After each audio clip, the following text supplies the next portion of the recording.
Hey everyone, Shawn Clement here, Wisdom in Golf in our Richmond Hill facility, Wisdom in Golf Academy at Richmond Hill. And we're continuing our preparations. We had a beautiful meeting here with Paul Davies today, who's going to be the new Director of Instruction here.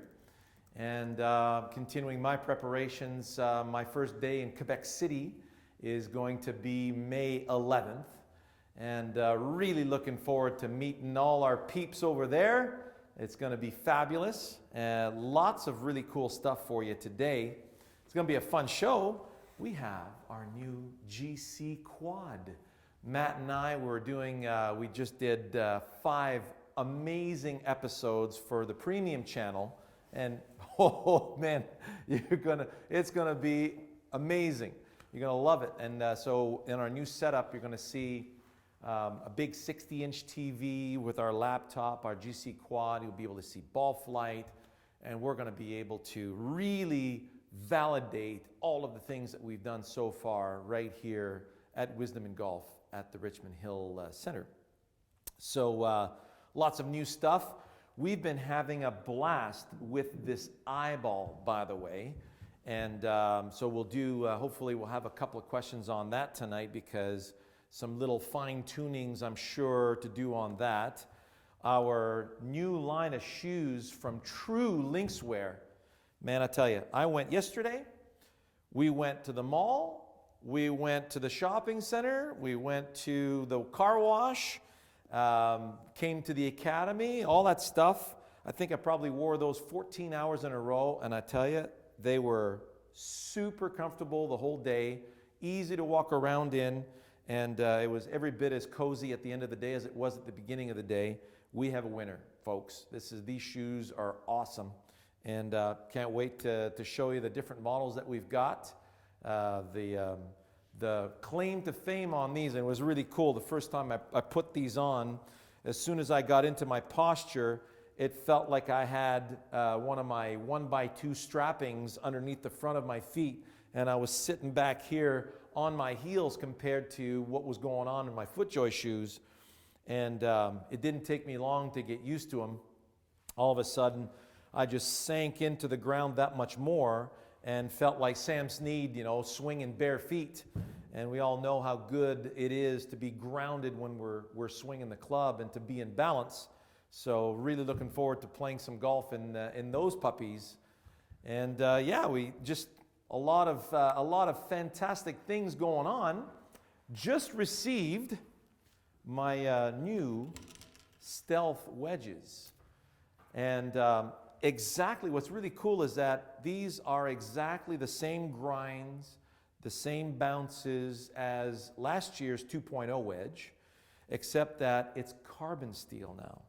And the feel that we're getting on these for flop shots and chip shots. So we're getting the same performance. The feel on these things has just been off the charts. I remember like it was yesterday, I hit a few shots. There was this green at 110 yards at the PGA demo day at the PGA Merchandise Show, and I rattled off about a dozen 56-degree wedges to that flag, and just right over that flag by about 5 to 10 yards, and just splitting the flagstick, and the feel that was coming off this wedge was just phenomenal. So I just got those in, and I'm heading to California this week. I'm going to be able to try them out over at the Strawberry Farms Golf Club over in Irvine, California. So we have a cool new location there. And then just to explain a little bit about our trip, and I'll explain to you also, I got my new G400 woods as well. We're going to spend the weekend there. Then I'm going to be at the Annandale Country Club on the Monday, the 12th. Then we're going to hightail it over to Flagstaff, Arizona, and stay there overnight. Go to the Grand Canyon. I'm going to have my son and wife with me on this particular trip. It's our March break. And then from the Grand Canyon back down, we're going to go to Albuquerque, New Mexico. My son's got a big race over there. Then back from Albuquerque to Phoenix, where we'll take the flight back home, back to Toronto. And, you know, we'll get ready for our trip. We have a nice trip coming up to Atlanta, Georgia. We're going to be northwest end of the city on April 19, 2021. And I only have a couple of spots left for that one. So if you're in that area in the Carolinas or North Florida, you definitely want to check that out. And then our last trip before I head to Quebec City, we're going to be in Dallas on May 3, 4, 5 in DeSoto, where I'm going to be going down again with my son. He's got a big race down there. And so he just had his debut in Phoenix about a month ago, his pro debut in BMX racing, age 17. Can you believe it? Crazy stuff. So yeah, lots of amazing things going on. Very, very busy. Matt has got a microphone on. He's got this cool new setup for live shows. So I hope that you appreciate today's show. So I'm just going to go ahead and hit some shots. Yep. While we're waiting on our first question. We got some questions coming in already. So you do? Yeah. Well, shoot, fire away, man. We've got a nice little opener for you. Okay. Chat with us about gaining driver distance. All right. So this is from who? This is from Teleco. All right. So gaining distance with the driver. Now, so we've got some pretty cool tools in here to develop clubhead speed. One of these you'll see on our website. It's called the Swing Caddy, and it's got this magnetized chamber in here. So when you swing it, you hear that little click. So notice, go to one of my videos entitled "Throwing the Club," Shawn Clement. Okay. So when you're throwing the club to your target, let me do one particular one here, and then actually let me throw a couple of my hammers here. So if you've ever tossed horseshoes, so if I just toss a horseshoe into the net there, and then I want to toss the horseshoe farther, notice how I'm using the ground to deliver more velocity in that horseshoe toss. If I got something a little heavier, I want to toss the hammer there. Now if I take the hammer and I put both hands on it and I want to heave the hammer out there, watch one of my older videos where I was a little heavier too. You'll see, what is it? To Hammer for More Power is the name of the video. And we're heaving the hammer in the direction of the target. Now if you take that and you apply it to throwing the club. So I'm going to toss a couple of clubs into the net here. First, if you've never thrown a club properly before, you want to start with your axe throw. So I'm going to toss a club overhead towards my target. I have the red target in my sights right now, and my brain knows exactly when to let go of that club because I have a target. If you don't have a target, it could go anywhere. So the second one, you'll see a video entitled Fencing for Power. Amazing video on how to slash that sword. So you want to feel that you can slash it with the lead hand and the trail hand. And please, when you see these videos, do the drill.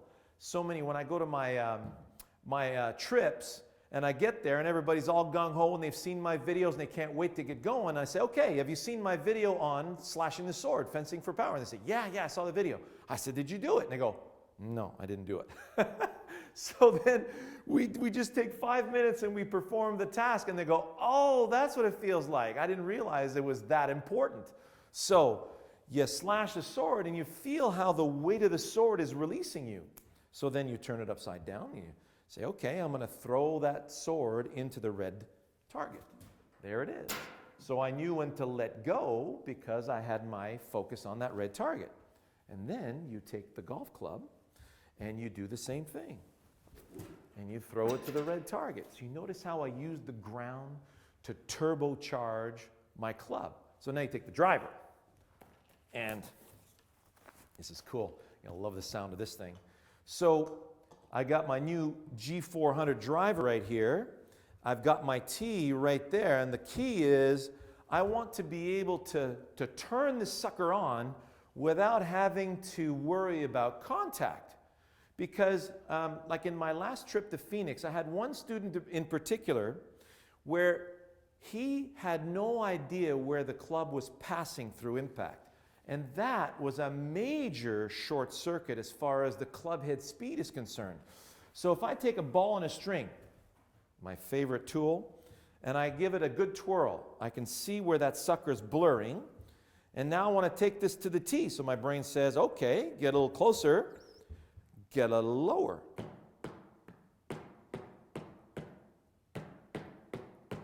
See how I'm doing that? So I'm really turning this on. I can really get some good speed with it.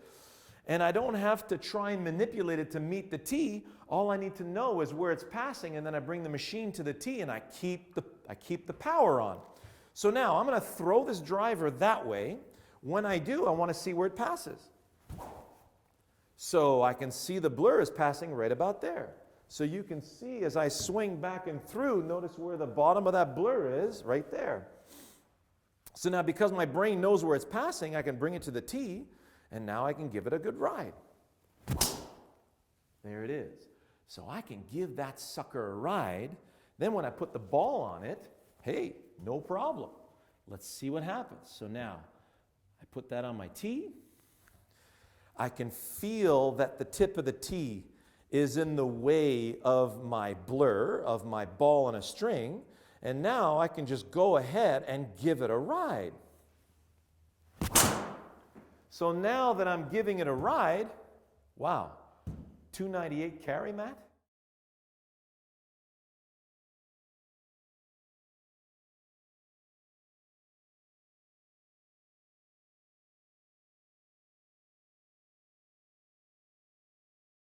Able to give that sucker a ride. So I hover my club right here. I can feel where my low point is, and I'm going to give that. So it feels like my eyes are on the tip of the tee right now, and I feel like the tip of the tee is in the way of that twirl,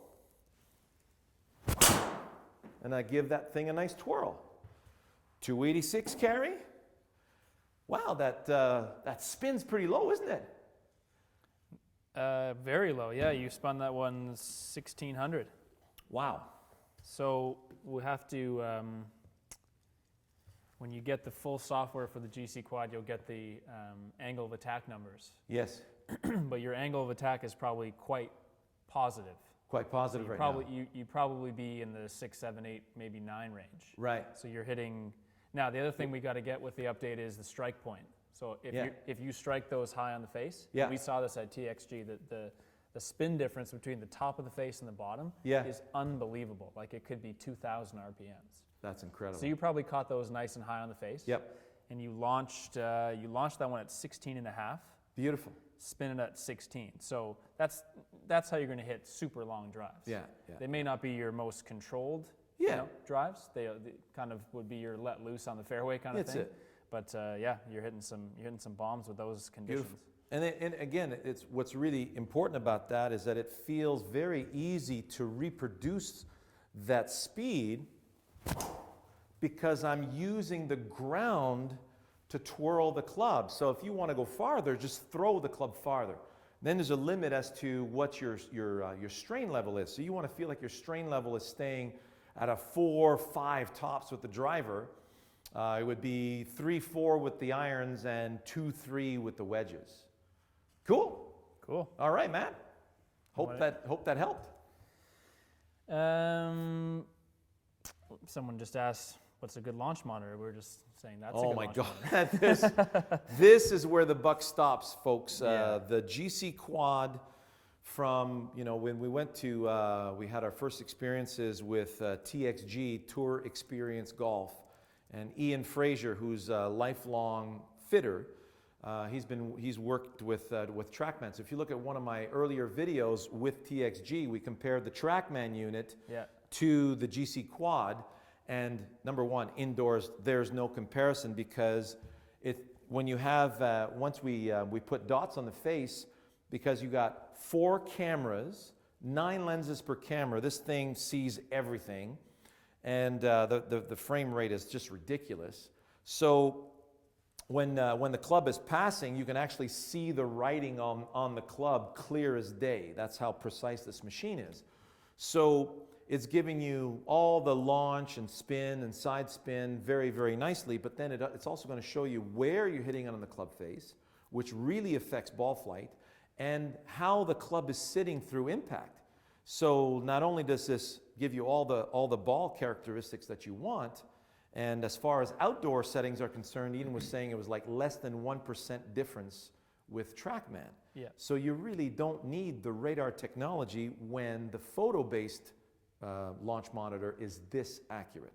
And then we just had, when we were at the show, what we're getting next door in our facility here, the owner, who's not a golfer, was so impressed with the technology that we're going to be getting a GC Hawk, which is coming out later on this year. But just to get things going, we're getting 2 GC2s we're doing a big setup for one of those, what do you call those? The indoor setup there, a simulator setup. Yeah, simulator. And then when we get the GC Hawk, it's basically a quad that's above your head. So you could hit a shot right-handed, just turn around, and go ahead and hit a shot left-handed. Whereas here you can move the unit to the side, but it's not like it would be ready if it's like somebody's going to take this $25,000 piece of equipment and start moving it around by hand. Not really the greatest scenario for the public, but as far as teaching is concerned and fitting clubs, amazing. I went from 2 degrees upright to 0.75 degrees flat.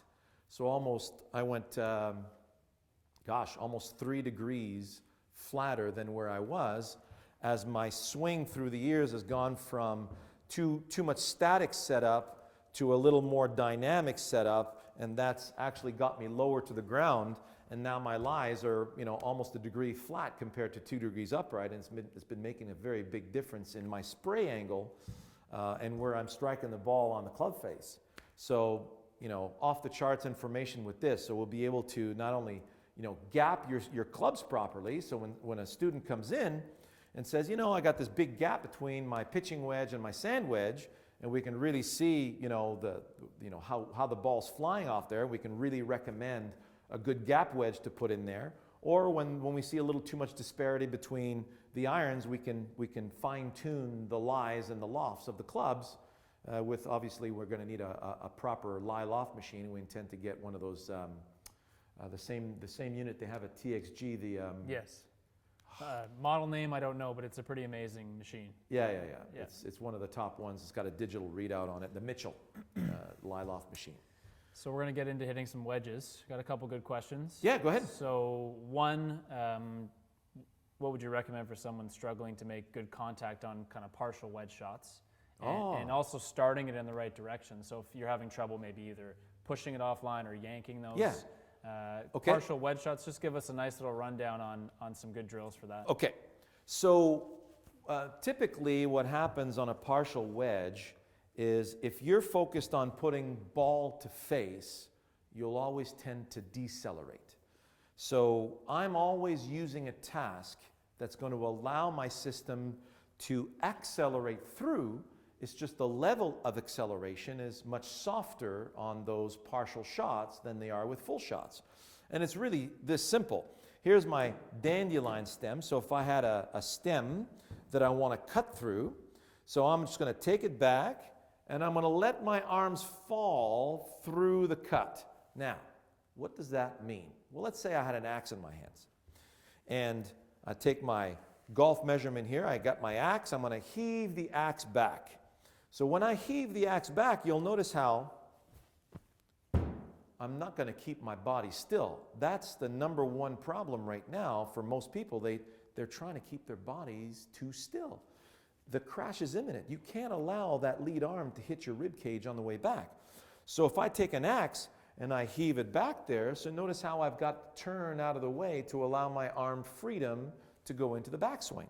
Now, when I let the arms fall, well, if I don't move my body, notice how there's no access for me to get there.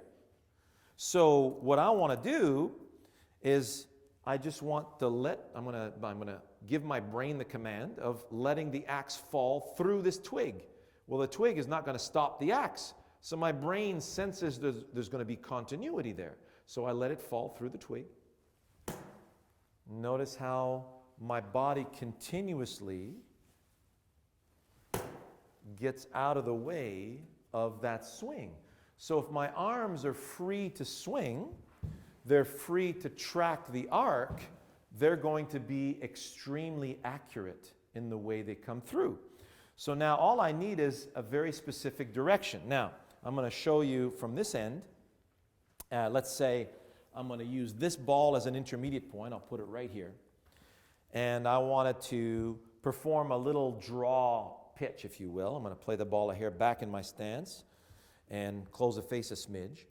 And there's my axe. So I want the axe to deliver through that twig, which is the imaginary dandelion stem, and to the right edge of that.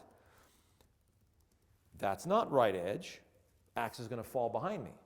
That's not right edge. That's going to fall into my leg here. That's not right edge. It's going straight down into the ground.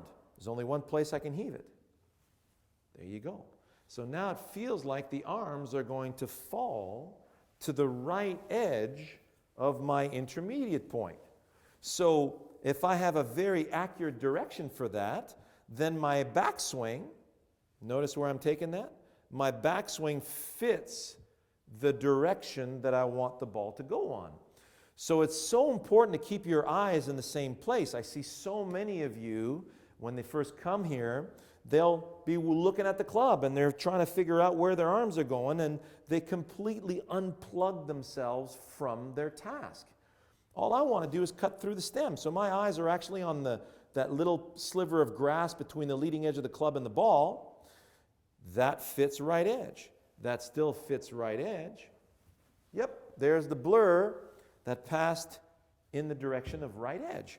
So all I'm going to do is I'm going to allow my arm club unit to fall gently through the stem. So I'm going to go right edge of that. Here we go. Right edge, right edge.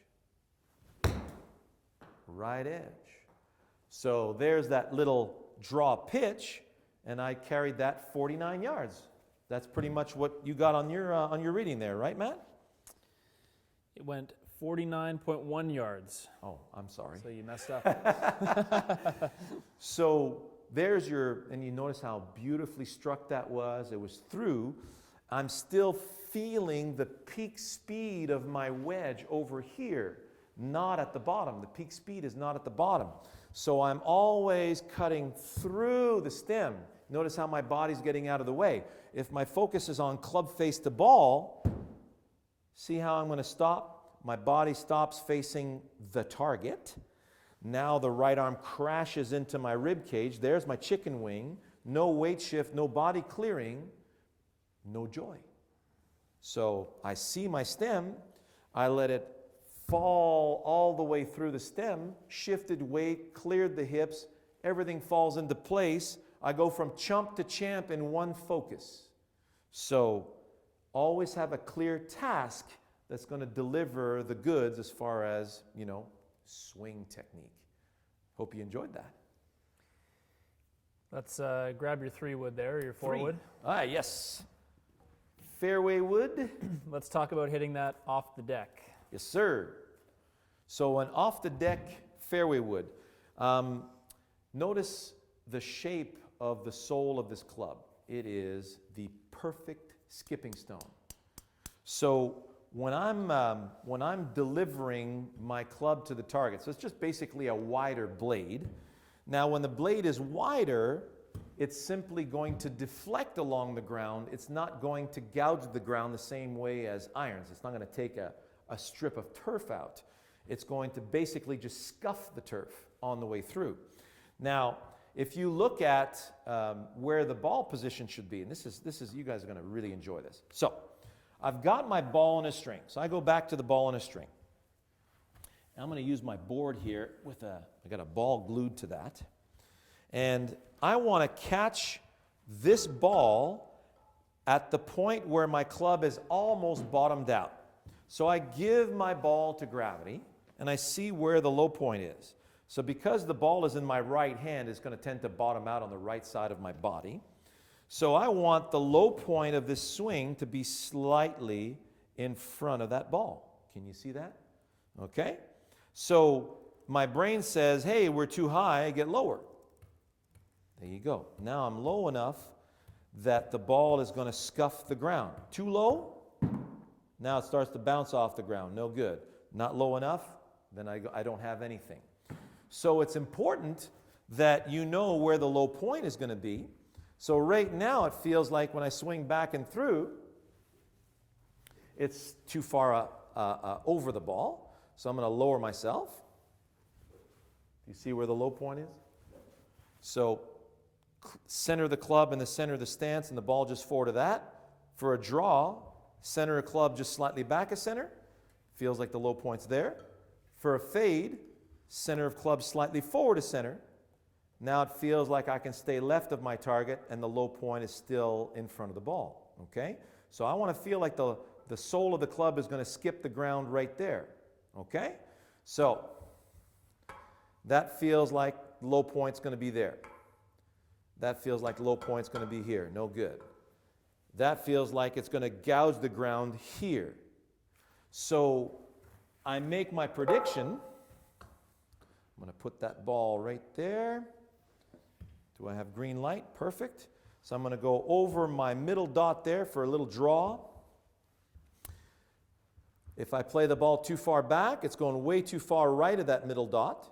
And this is how you find the right ball position with your fairway wood as well, because you want that low point to be accurate. So that feels like it's going to go way too far right. That feels like it's going to go way too far left, or I'm going to have to lunge to find that. So it really feels like the low point's going to be way too much over here. So now I take a practice swing. Do you see where that low point was? Oh yeah. Now it feels like I'm scuffing right about there. Perfect. So now, am I low enough that when I throw the club over there, that the sole of the club is going to scuff the ground there? Definitely not low enough. Still not low enough. Just barely low enough. Fade, that's going to be a little bit of a thin shot. There we go. Now it feels like I got scuffing the ground. I feel like a nice deflection off the ground. That feels like it's going to dig. That's going to deflect. Okay. So I gather. And I release. So that felt just a hair low on the club face. Still.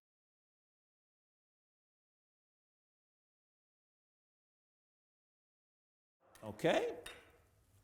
Sorry, I cut out the audio there. Yeah, it was a little to the right. Just must have been low on the face because he had a lot of backspin. A lot of backspin, right? Yeah, that's it. Tons of backspin. So that was thin, low on the face. So do that again. Does it feel like I'm low enough and the low point's there? Fantastic. That felt much better. That was a really good shot. So we're looking at 236 yeah, carry. So almost 240 carry for the four-wood. Yeah, so your backspin dropped almost 800. Okay. And you carried it about 20 yards further on that one. Now you're launching those pretty low. Yep. But so yeah, that's the draw launch, right? Yeah, so you took off low, but had plenty of spin to hold the green there. So it was a good Perfect. shot. Perfect.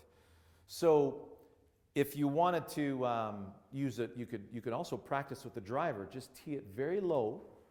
And this is a lot of fun to do with the driver.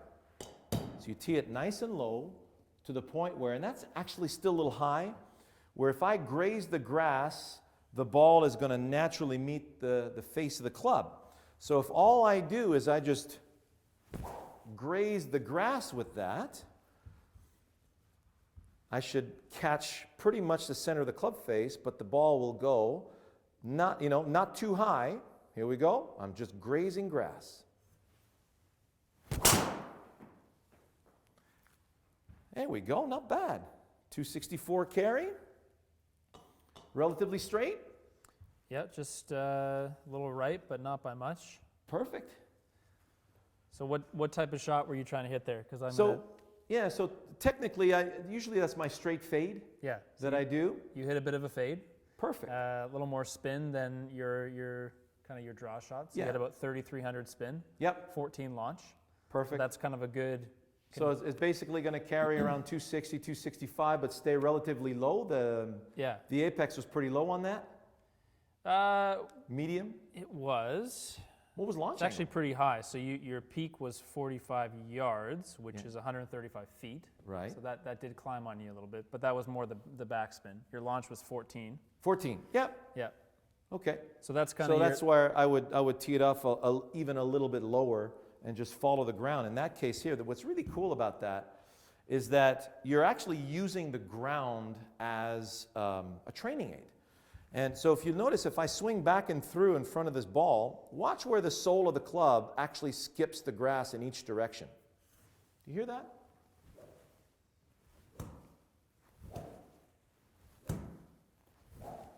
So notice how low it stays on the way through here, and also how low it stays on the way back.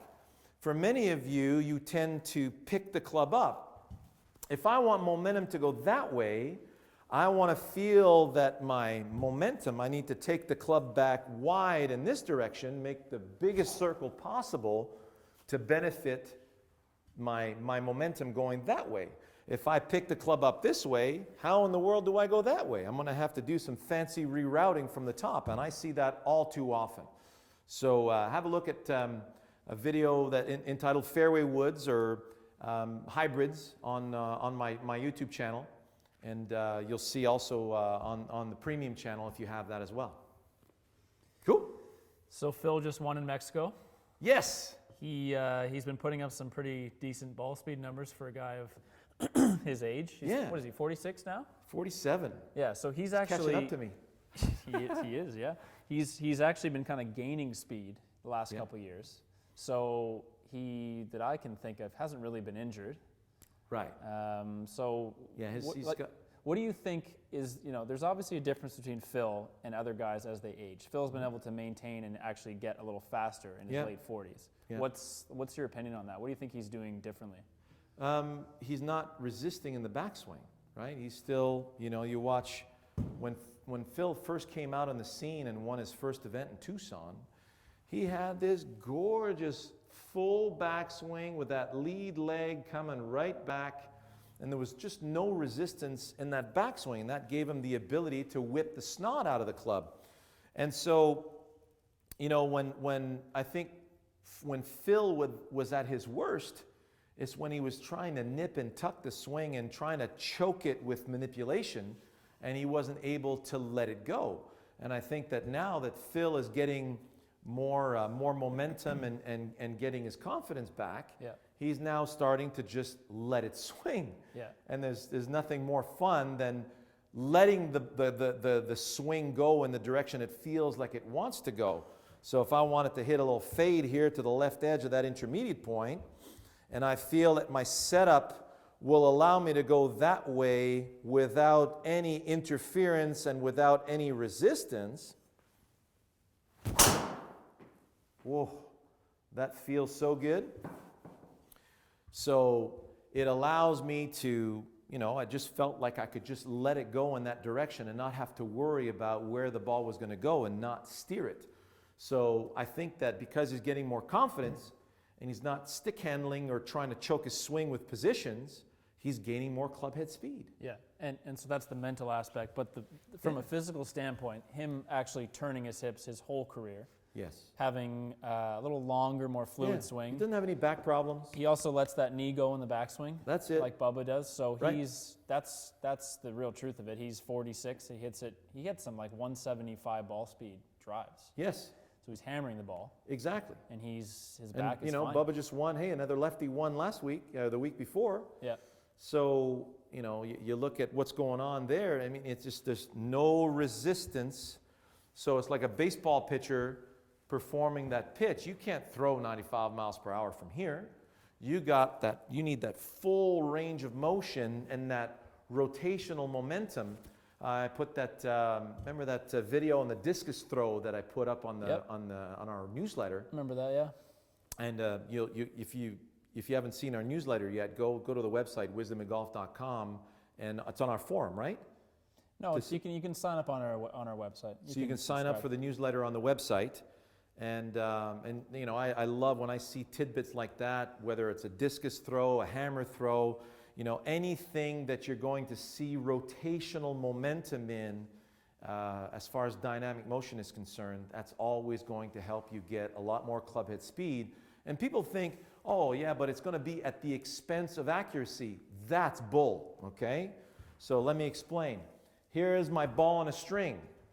So I give my swing to gravity. This is as wide a swing as I can make. That ball is on a rail right now, okay? So there's no, it's going to take a lot of effort to veer that off course. Once it's going, it's like a freight train. It's on those rails. So if I give my swing to gravity, when I make that big turn, it allows my arms to create width. So watch. Bubba talks about big circles. So I'm going to go wide into my backswing. See how wide that is? Without strain. If I don't move my body, I can't go wide. Look at this. All my arms are going to do is smush into me and wrap themselves around me, and they get diverted off course. So I'm going to go wide. Look how wide that is. And you can hear my voice is still very calm and relaxed. There's no strain there. Then I fold and hinge. Now from there, it feels like I can whip the snot out of it easily. That's the key. I want to be able to whip the club with ease and velocity. And look at how balanced that is.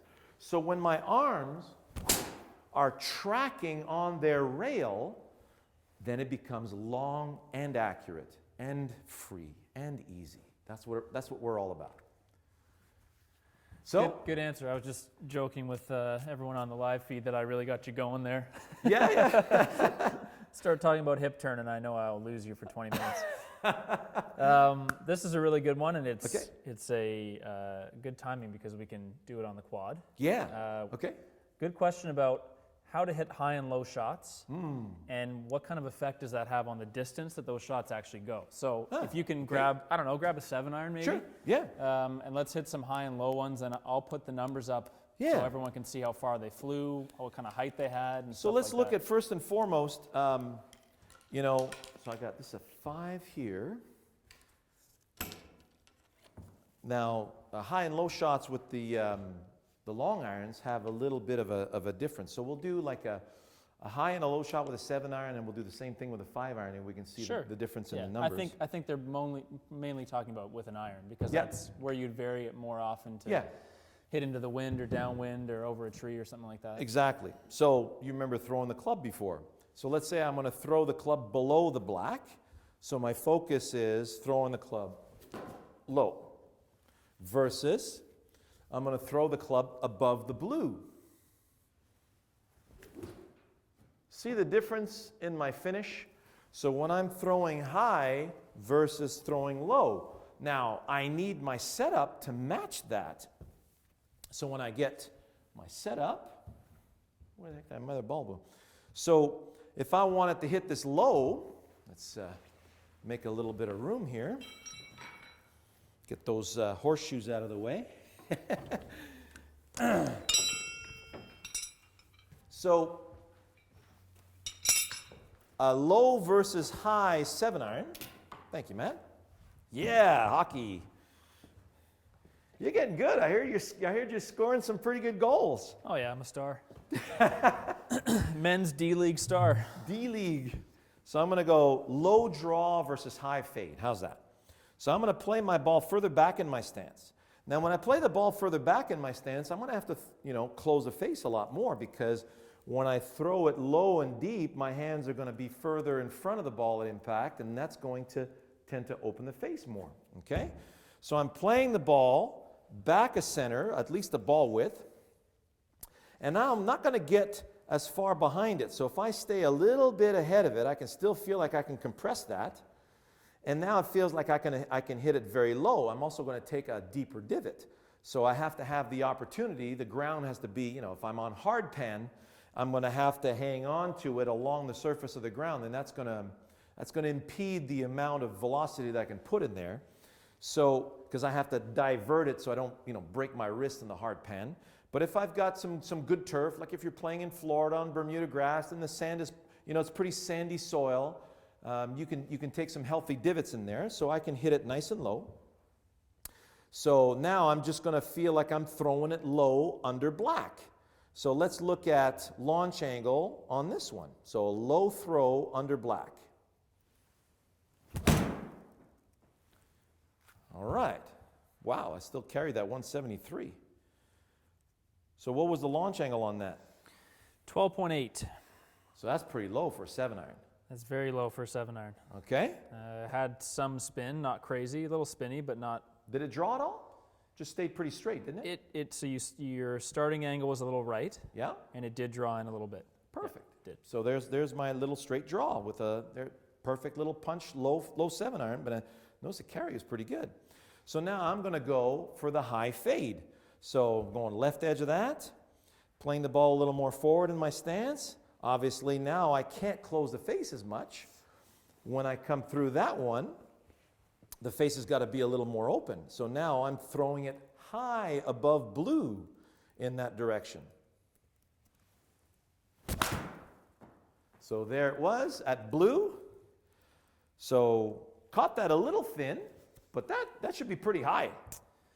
You hit quite a high shot, yeah. So launch angle 22.7. Yep. So we went from 12-degree launch to 22-degree launch. Yep. And you had about 7,000 spin, so 1,000 or so more than the prior one. Right. So and 164 carry. Yeah. So you a little less carry. Yeah. Let me just see if you must have had a bit of a ball speed difference. Mm-hmm. Where can I find that? So ball speed was 121 on that one. Yep. And the other one you were, oh dear. We'll come back to it. Sure.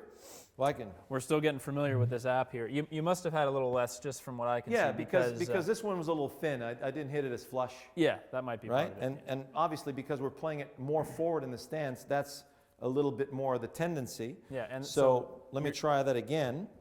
So I still want to feel that the low point is still going to be there when I throw it nice and high. So gather, throw it high. That was a little more solid. That was even higher. Yeah, that's 166. Yeah. Caught it a little more flush. Yes, you did.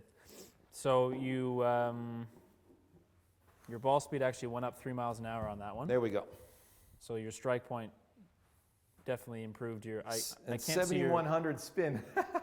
Yeah, so that's coming down very soft. Yeah, that's coming down very soft. That's your big high shot. So why don't you hit a couple of lower ones? Because generally speaking, your carry on a low shot, it should actually be less, right? Like you should be carrying less. Yeah, it depends on the club. I guess it does. It depends on the club. When you get to the longer irons, yes. That's where, when you're doing fade versus draw with a 3 or 4 iron, you're typically almost going to have the same distance. Right. Because you're launching higher, carrying further, launching lower, carrying less, but rolling a little further. So total distance. Yeah, total distance. Exactly. So it's gonna depend on whether if you're trying to hit a high or low shot from 140. Yeah. You better be worrying about your carry. Yes. Because your total is not relevant. Yeah, exactly. Right. So, exactly. No, I see what you're saying. So lower again. Yeah, hit a low one for us. So a nice low throw under black.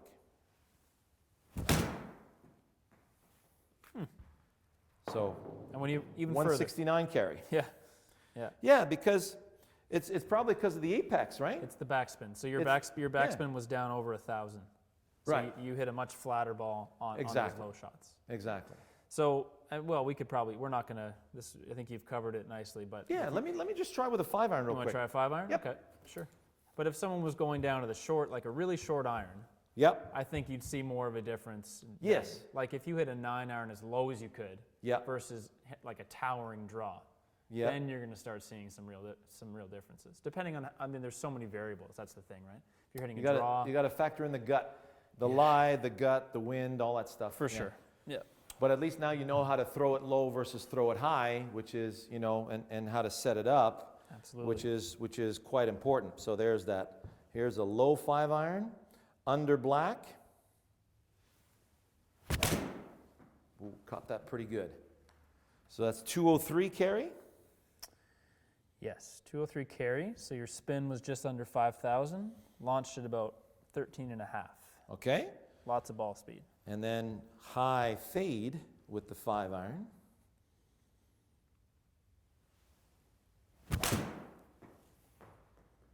So that's 200 carry.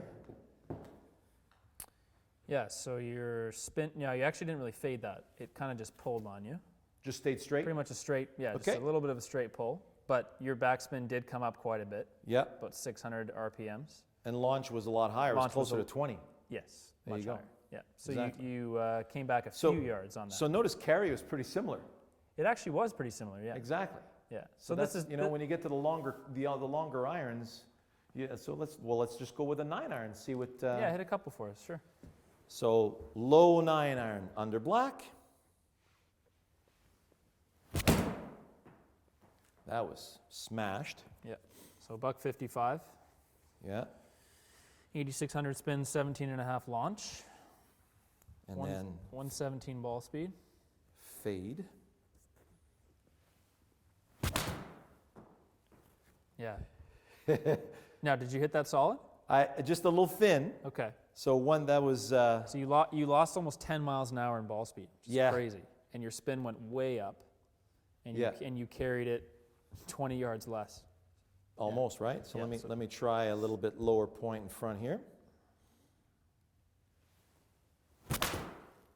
Oh, just throwing it a little high. That's a better strike though. Yeah. So that was 141. Yep. And again lower. So you're, I think part of the story is you're compressing the ball less when you're hitting those because fades. there's more loft. So you're noticeably losing ball speed. So Yes. that's something people need to consider, that if you're going to be adding that dynamic Well, yeah. loft to it. If I'm playing the ball further back and I'm closing the face more, it's not a 9-iron anymore. I got like a 7.5 iron. Yeah, exactly. Right? And then and that's basically typically 140 is my pitching wedge distance. Yeah. So when I play the ball more forward and I'm playing the fade, now the ball's going to land a little softer and it's going to be closer to my pitching wedge distance. So the last part to that is if someone hits a really high draw and a really low draw, that distance is going to be almost the same. That's a good Because the spin's going to come way down. So let's look at that. Hit a big high draw for us. Okay.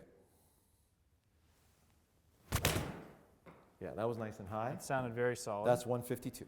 Yeah, so that's a good, and your ball speed came back pretty much where your other one was, and your spin was down again. So that's the height is going to be a factor if you're hitting it high or low.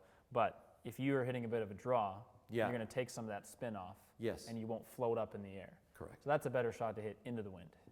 Yeah. Versus trying to hit a low fade into the wind is pointless. Exactly. Well, I mean, it all depends if you have to, negotiate branches or but a tree and all things things like being that. equal, if you're going to spin the ball up, you're going to come up short into the wind, right? Yes, absolutely. Okay, that was good. Very good. Let me get you something else to chat about here. Okay. We are getting a lot of questions, so our apologies if we can't get to everyone today, but thanks everyone for... Well, it's nice to have all these questions, I know, we got a lot. We got lots of guys chiming in. Hitting fat shots with wedges and short irons. Okay. Get into it for us. Okay, so how deep? So again, many people, when they have a wedge in their hands or a short iron, they think they need to hit down on the ball. Last thing you need to do, because the club is already short, and it's already going to give you a much steeper angle of attack because it's a shorter club. If you got driver, you're going to be out here. When you have wedge, you're going to be down here. So naturally, you're going to have a good downward angle of attack. Now, where's the focus? So the first question we ask our students is when they hit the ground before the ball is, where were you? Were you trying to put the club to the ball? If that is the case, good shot. You're not defective. But if your attention's over there, so again, I'm cutting through a dandelion stem. My brain sees a stem to cut through, and I'm cutting through the stem. So peak speed's going to be way out here. So I got my 60-degree wedge. Let's see how far this gives me here. So I'm playing draw, ball slightly back of center. My eyes are on the grass between the leading edge of the club and the ball. My brain sees a dandelion stem to cut through in that direction. So I'm going to feel a nice whipping cut through there with ease. That was nutted. So there's 100 yards. 99.6. There's 100 yards right there. That was nutted right in the center of the club face, very flush, and typically you'll take a nice healthy divot with a wedge. So never try to hit down on it. You're always cutting through the stem, so I'm going to go with, these dang stickers are coming off. So I'm going to go with my 50-degree wedge now. Do exactly the same thing. See my dandelion stem going to the right edge. I'm cutting through the stem and out towards my target. So peak speed I'm expecting is way out here, and I'm slashing through the stem with ease and velocity. So yeah, 131 is pretty much spot on the distance I normally hit with my gap wedge. Yeah, you hit a little bit of a draw there, which is nice. Yep, exactly. Yeah. So you, again, we're going to be getting the full complement of data with when we get the GC quad set up further. Can't wait. We can maybe revisit this in a video because it'd be cool to see what your angle of attack is, and stuff like that, because that's what people really want to know, right? Yeah, I mean, we're hearing a lot more technical jargon out there with with the advent of TrackMan and FlightScope and but at least you'll be able to put some numbers to a feel, right? Then you can say, I'm not actually, it's not like I'm hitting 20 degrees down on a wedge or something like that. It's actually, it might be more shallow than people really expect. Yeah, exactly. And your margin of error, generally speaking, like if you're really steep, your margin of error is tiny. Yes. Compared to someone who's a little more shallow. Just think about it. I mean, if you have a hammer in your hands and you want to hammer, this is how it works. You want to hammer something in that direction, well, don't be going like this in the backswing. You're just going to bend the nail. You have to move in a direction that's congruent with the direction you want to hit that nail. So naturally, this is attached. So if I just go wide away from that door frame with the hammer, you can see that it has a nice downward angle of attack until it bottoms out. And so I want to drive through the nail towards my target. So if I'm chipping a shot, so if you look at the chip shot here, my hands are naturally in front of the ball. I want the bottom of my arc. So you notice how nice and wide that is? So if I'm chipping to the right edge of that intermediate point, see that? Super crisp, super clean. I'm going in that direction, and I'm just using the bottom of my arc. If I'm lifting the club this way, it's only going to cause me to gouge the ground. I can't go this way anymore, and it's going to short circuit the whole machine. So, good stuff. Good. We have time for one more? We got time for whatever you want to do. If you want to keep going, we'll keep going. We'll do one more.